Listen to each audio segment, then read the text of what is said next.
قدر شناس اور ناقدر شناس کے حوالے سے دو قسم کے لوگ ہیں. ایک وہ ہیں جو اسلام کے ان احکام کے قدر شناس ہیں، ایک وہ ہیں جو ناقدرے ہیں.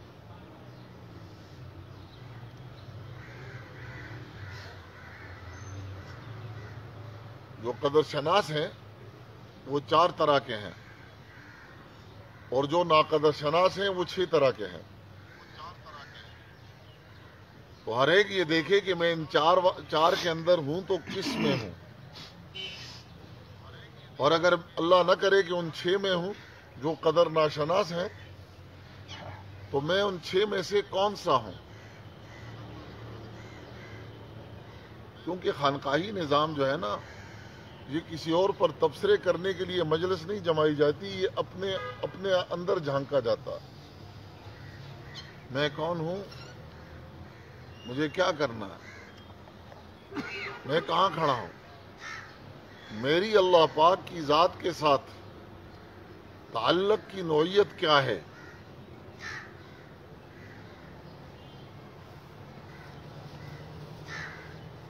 یہ چیز دیکھنے کے لیے یہ مجالس منعقد ہوتی ہیں.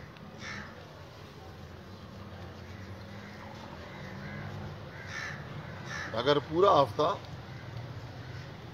باہر کی چیزوں کو دیکھا جاتا ہے تو تھوڑی دیر ہفتے میں اپنے اندر بھی تو جھانک کر دیکھا جائے میں کون ہوں، اور میں تعلق الہیہ کی نوعیت میری کیا ہے. کہیں تعلق اتنا کمزور تو نہیں ہے کہ معمولی چیزیں میرے اور رب کے درمیان حائل تو نہیں ہو جاتی. نیند حائل ہو جائے جس مسلمان کے لیے فرض نماز میں، سردی حائل ہو جائے، زکام ہے اور وہ حائل ہو گئی ہے، تو یہ بہت کمزور تعلق ہے. یہ ساری چیزیں استقامت کے بہت خلاف ہیں.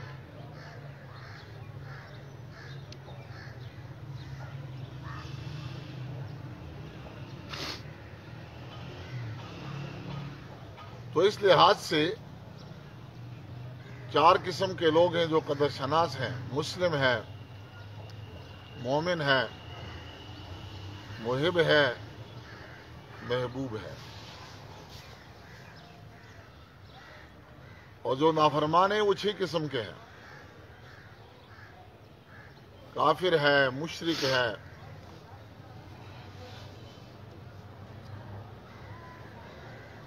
کلمہ پڑھنے والے مسلمان. یہ جس کفر کا شکار ہوتے ہیں وہ اکثر کفر خفی ہوتا ہے. یہ جس شرک کا شکار ہوتے ہیں وہ اکثر شرکی خفی ہوتا ہے. منافق ہوتا ہے، اور منافق بھی یہ نفاق عملی کا شکار ہوتا ہے. نفاق اعتقادی اگرچہ نہ ہو لیکن نفاق عملی ضرور ہوتا ہے. فسق کا شکار ہوتے ہیں، فجور کا شکار ہوتے ہیں.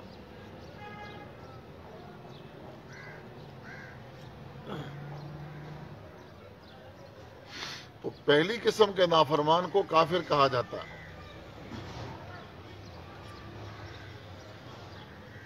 کفر مختلف قسم کا ہوتا ہے. ایک عوام کا کفر ہے، ایک خواص کا کفر ہے.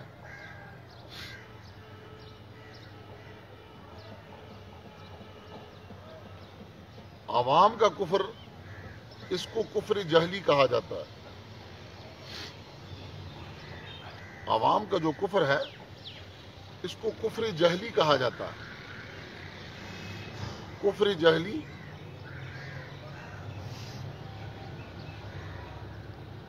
اس کا سبب جہالت ہوتی ہے، نادانی ہوتی ہے. اس نے کلمہ تو پڑھ لیا ہے لیکن جہالت کا مارا ہوا ہے. اور کلمہ بھی اس لیے پڑھا ہے کہ جس خاندان یا گھر یا معاشرے میں آنکھ کھولی ہے وہاں لوگ کلمہ پڑھتے تھے، اس نے بھی پڑھ لیا. کلمے کا مفہوم کیا ہے؟ کلمے کے تقاضے کیا ہیں؟ اس کا کوئی علم ہی نہیں ہے. تو جہالت اور نادانی کی وجہ سے یہ کفر کا شکار ہو جاتا ہے.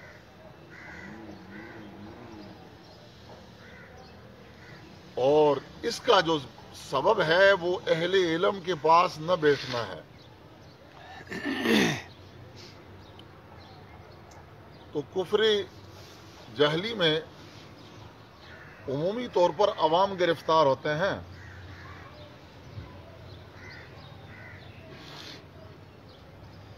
یہ کلمہ تو انہوں نے پڑھ لیا، لیکن اللہ اور اس کے رسول کے اندر فرق نہیں کر پاتے.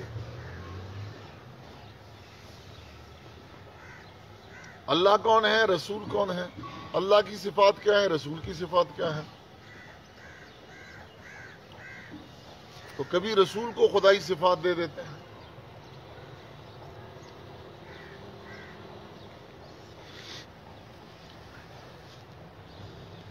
کلمہ پڑھ لیا، نہ کلمے کے ترجمے کا پتہ، نہ اس کے مقصد کا پتہ، نہ اس کے تقاضوں کا پتہ. تو یہ عوام کا کفر ہے. سبب اس کا جہالت ہے، اور جہالت کا سبب کیا ہے؟ اہل علم کی مجالس سے فرار اختیار کرنا. دوسرا جو کفر ہے اس کو کفر جہودی کہا جاتا ہے. یہ خواص کا کفر ہے.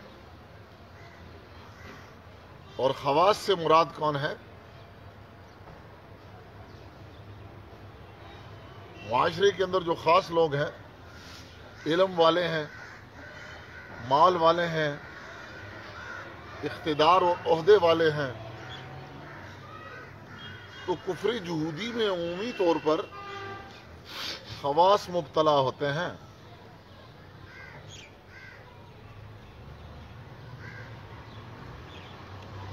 پہلے کفر والے تو اللہ کو جانتے ہی نہیں، جہالت کے سبب.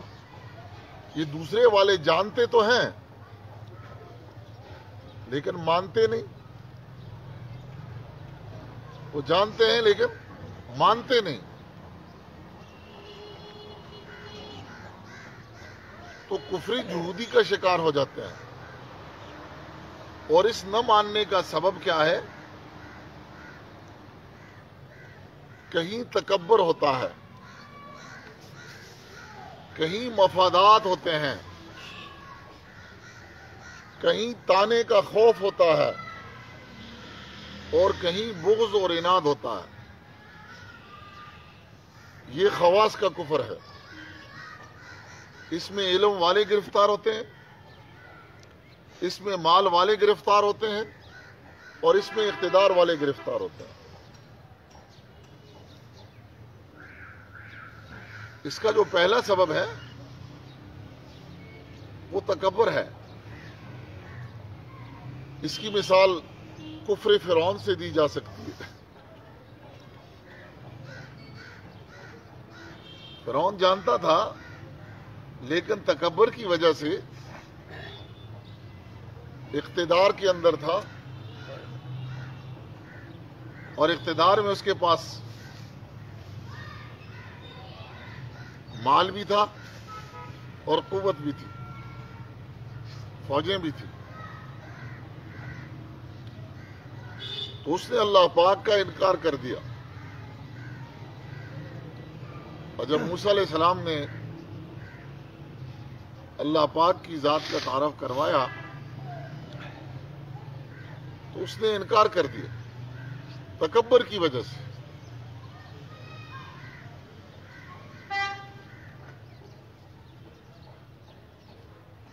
حسب اور نسب بھی اس کا سبب بنتا ہے.